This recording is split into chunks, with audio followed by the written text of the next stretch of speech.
Puja Dewantara. Baiklah, di sini kita akan membahas uji regresi berganda dan uji asumsi klasik. Langsung saja ya guys. Oke, let's see and check it out. Oke guys, sebelum ini kita langsung buka saja aplikasi SPSS itu. Nah, seperti pada tampilan, sebelumnya saya akan menjelaskan itu apa uji regresi berganda dan apa juga itu tentang uji asumsi klasik. Jadi, regresi linear berganda ini digunakan untuk menguji pengaruh variabel dependen terhadap variabel dependen. Sedangkan uji asumsi klasik ini di mana analisis yang dilakukan untuk menilai apakah di dalam sebuah model regresi linear ordinary least square terdapat masalah-masalah asumsi klasik. Regresi linear LS ini adalah sebuah model regresi linear dengan metode perhitungan kuadran kecil. Nah, di mana uji asumsi klasik ini terdiri dari uji normalitas yang dimasukkan untuk menguji apakah nilai residual yang telah terstandarisasi pada model regresi distribusi normal atau tidak. Sedangkan uji multikolinearitas yaitu uji digunakan untuk melihat ada atau tidak hubungan dengan korelasi antar sama variabel bebas. Dan uji heteroskedastisitas merupakan adanya varian pada model regresi yang tidak kita close bentar, lanjut, yaitu regresi tidak sama konstan jika varian tersebut maka sama dengan homoskedasitas. Selanjutnya itu uji Glatzer, yaitu uji ini dilakukan dengan meregresikan semua variabel bebas terhadap nilai mutlak residualnya. Yang selanjutnya itu autokorelasi, di mana ujian ini bertujuan untuk mengetahui ada atau tidak korelasi antara anggota serangkaian data observasi yang diuraikan menurut waktu atau time series. Nah guys, sekarang kita langsung saja mempraktekannya guys. Pada tabel name kita klik saja X1, X2 dan X3 serta Y, yang dimana kita klik pada label yaitu budaya organisasi. Selanjutnya yaitu kompensasi. Yang ketiga yaitu work life balance. Yang selanjutnya yaitu employee engagement pada variabel Y-nya.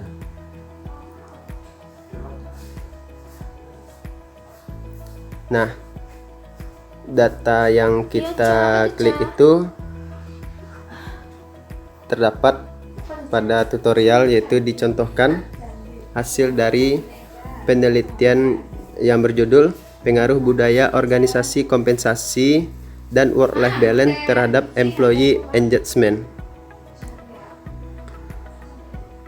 Nah, pertama kita klik dulu semuanya terhadap beberapa sampel, yaitu sebanyak 65 kita blok, lalu kita copy, kita pindahkan pada X1. Oke. Nah, begitu juga pada variabel kompensasi kita blok terlebih dahulu, lalu kita copy, lalu tunggu sesaat, paste. Selanjutnya pada tabel X3 kita blok dulu semuanya, work life balance kita blok. Nah, kita copy lalu kita klik paste. Selanjutnya begitu juga dengan variabel Y, dimana yang employee engagement ini kita blok dulu guys. Langsung saja kita pindahkan pada data, Ctrl V. Nah, setelah tampil X1, X2, X3 dan Y ya, lalu kita melakukan uji regresi berganda. Kita klik analyze, kita klik regresi, lalu klik linear, lalu kita masukkan variabel dependennya employee engagement, dan variabel independennya kita masukkan ketiganya budaya organisasi kompensasi. Klik lalu tunggu sesaat, kita tunggu. Nah, setelah hasilnya nampak, outputnya seperti pada tabel tersebut. Namun hasil regresi ini belum bisa kita interpretasikan dan kita maknai karena belum dilakukan pengujian asumsi klasik. Langsung guys, kita keluarkan data terlebih dulu ya guys ya. Lalu kita klik lagi guys, lalu kita klik analyze, kita ambil uji regresi linear. Kita tunggu dulu ya guys. Setelah beberapa variabel yang kita masukkan tadi,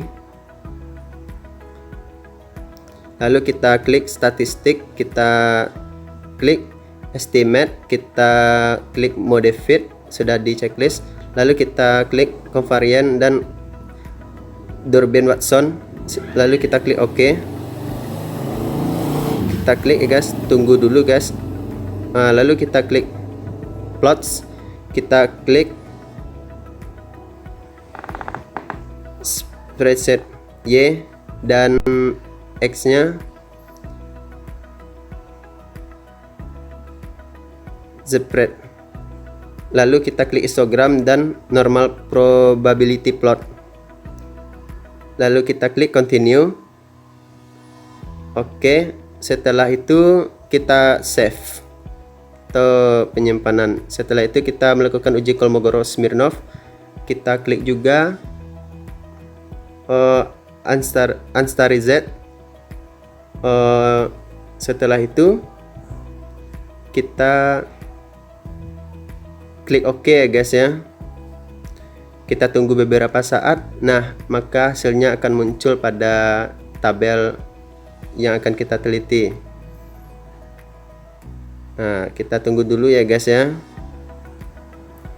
Yang output yang kita uji tadi.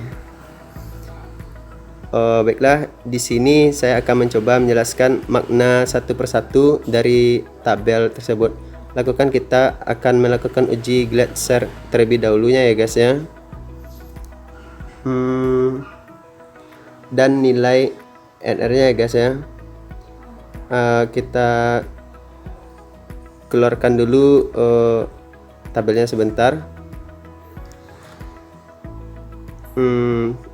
Pada uji Glatzer ini guys, kita klik compute variable.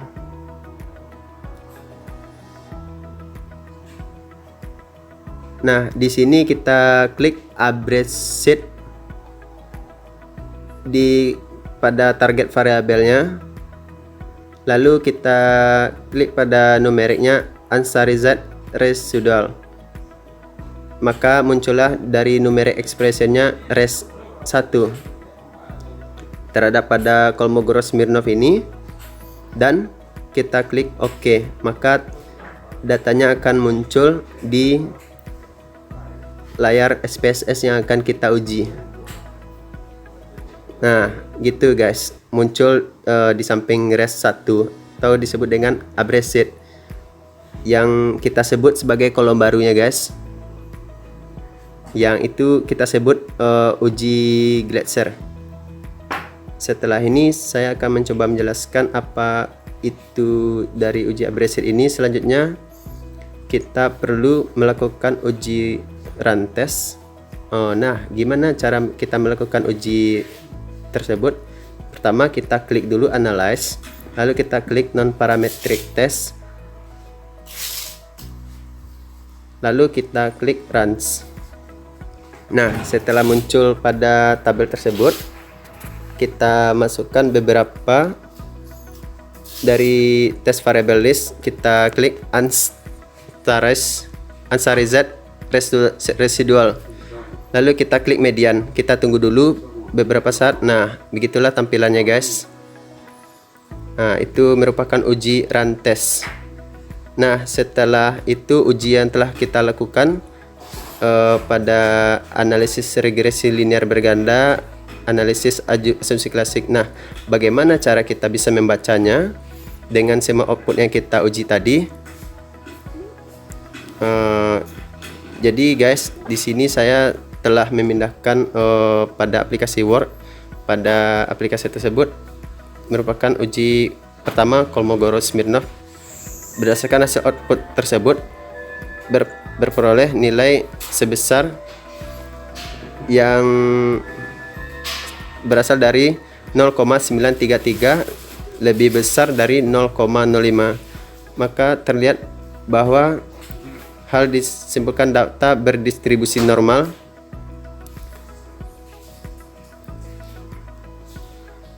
Selanjutnya yaitu pada pengujian multikolenialitas berdasarkan tabel di atas, yaitu dari tabel di atas terlihat bahwa nilai VIF untuk variabel BO atau budaya organisasi sebesar 12,157 lebih besar dari 10, sedangkan untuk variabel K dan variabel work life balance atau WLB terhadap nilai VIF merupakan 6,498 dan 6,494, yakni lebih kecil dari 10. Oleh karena nilai VIF variabel tersebut ada yang lebih besar dari 10, maka dapat dikatakan bahwa model regresi terjadi masalah multikolenialitas. Nah, uji nilai pairwise correlation ditemukan bahwa nilai koefisien pairwise correlation antar variabel tidak ada yang lebih besar dari 0,7.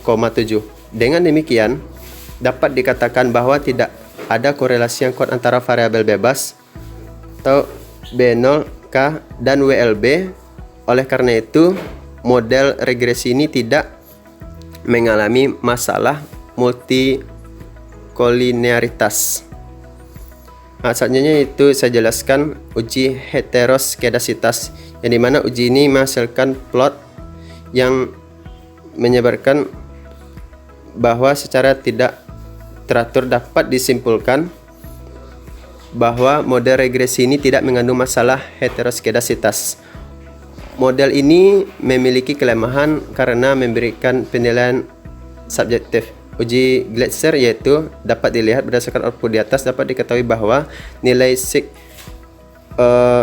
budaya organisasi yaitu sebesar 0,520 lebih besar dari 0,05, signifikasi kompensasi sebesar 0,740 lebih besar dari 0,05, dan signifikansi work life balance sebesar 0,327 yang lebih besar dari 0,05. Oleh karena nilai signifikan seluruh variabel lebih besar dari 0,05, maka model regresi dapat disimpulkan tidak mengandung masalah heteroskedastisitas. Selanjutnya yaitu saya jelaskan uji Durbin-Watson terdapat pada gambar. Langsung bisa dilihat ya guys ya, merupakan tabel yang di atas ini, bahwa terlihatnya nilai DW atau kita singkat saja ya guys ya, model regresi ini sebesar 2,023.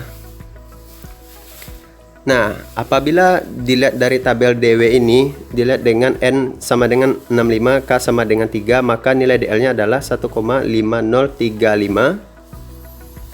Nilai DU-nya yaitu sama dengan 1,6960. 4 dikurang DU sama dengan 2304,4 DL sama dengan 2,4965. Nah, oleh karena itu nilai DW ini berada pada daerah DU dan 4 kurang DU, maka model ini dapat dilakukan tidak terjadi masalah autokorelasi. Nah, terakhir dapat dilihat uji rantes pada tabel yang bisa dilihat, karena nilai sig rantesnya itu sebesar 0,533 lebih besar dari 0,05, maka dapat disimpulkan bahwa model regresi ini tidak terjadi masalah autokorelasi. Nah, dari beberapa pengujian yang kita lakukan tadi dapat disimpulkan bahwa karena model di atas telah memenuhi uji asumsi klasik data sudah normal, tidak terjadi multikolenialitas dan heteroskedastisitas dan autokorelasi, maka langkah selanjutnya adalah sebagai ekspektasikan hasil regresi yang telah kita lakukan tadi pada tahap awal pertama. Yang di sini kita dapat melihat pada model summary sebesar 8,03 yaitu 13, yaitu kompensasi per life balance berpengaruh terhadap variabel employee engagement sebesar 2,0 80,3%. Nah, sedangkan sisanya sebesar 11,7% disebabkan pada variabel lain yang tidak dimasukkan pada model. Pada nilai uji ANOVA yaitu diketahui bahwa nilai F hitung adalah sebesar 88,200 atau nilai signifikasinya sebesar 0,00 karena nilai signifikansi F itu sama dengan 0,01 lebih kecil dari 0,05, maka dapat diartikan bahwa variabel BO atau budaya organisasi, kompensasi, dan WLB atau work life balance secara bersama-sama dapat menjelaskan nilai variabel terikat. Nah, selanjutnya yaitu persamaan uji regresi yang berbentuk employee engagement sama dengan 3,576 ditambah 0,455 budaya organisasi ditambah 0,276 atau kompensasi atau S2 ditambah dengan 0,091 WLB atau work life balance F3 yaitu dapat diartikan BO K dan WLB 0 tidak ada, maka nilai Y sebesar 3,576. Selanjutnya yaitu koefisien estimasi budaya organisasi terhadap employee engagement sebesar 0,455. Artinya apabila nilai budaya organisasi sebesar satu satuan yaitu maka nilai employee engagement akan meningkat sebesar 0,455, yaitu variabel budaya organisasi berpengaruh signifikan terhadap variabel E. Hal ini dapat terlihat dari signifikansi 0,004 lebih kecil dari 0,05. Nah, selanjutnya kita lihat dari koefisien estimasi K terhadap employee engagement sebesar 0,276. Artinya, apabila nilai K naik sebesar satu satuan, maka nilai E akan naik sebesar 0,276 secara satu satuan. Namun, variabel K ini tidak berpengaruh secara signifikan terhadap variabel employee engagement. Hal ini terlihat dari nilai signifikansi yaitu 0,077 lebih besar dari 0,05. Nah, yang terakhir di sini saya akan menjelaskan tentang koefisien estimasi WLB atau work life balance terhadap employee engagement yaitu sebesar 0,091. Artinya apabila nilai WLB ini naik sebesar satu satuan, maka nilai E ini akan naik sebesar 0,091 satu satuan ini. Namun variabel work life balance ini tidak berpengaruh signifikan terhadap variabel employee engagement. Hal ini terlihat dari nilai signifikansi 0,485 lebih besar dari 0,05. Oke guys, demikianlah video tutorial yang saya jelaskan tadi. Semoga bermanfaat bagi teman-teman semuanya. Jangan lupa klik like and subscribe video YouTube channel saya ini ya guys. See you and bye.